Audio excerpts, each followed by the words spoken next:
difficulty in his paper was, therefore, to find cases where the causal explanation is excluded, where causal explanation is out.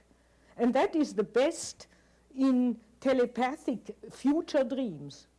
For instance, if somebody dreams ahead an earthquake, then you can say, the dream has certainly not caused the earthquake, and the earthquake hasn't caused the dream because at the time where the dream happened, the earthquake hadn't happened yet. There is a moment where it excludes causality. You cannot explain it causally. You can say one can explain it causally or synchronicity.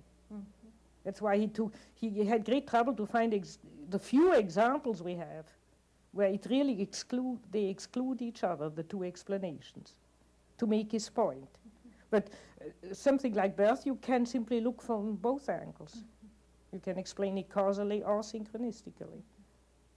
Telepathic dreams are not that uncommon. I mean, they are very common, yes. And they always strike people as meaningful, or even when they are seemingly meaningless.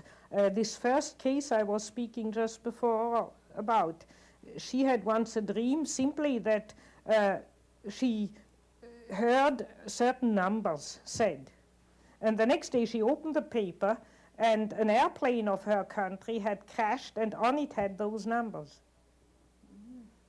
And I could not see the symbolic meaning of that. It was a synchronicity or a telepathic thing, if you want, but I couldn't see any meaning in it. And Jung said that might have only just had the meaning to convince her of the reality of the psyche, and actually it did.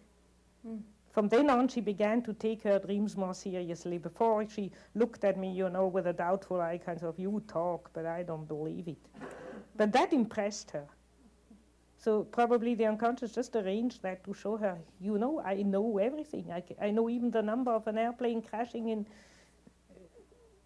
somewhere in another country, if I want to. That impressed her.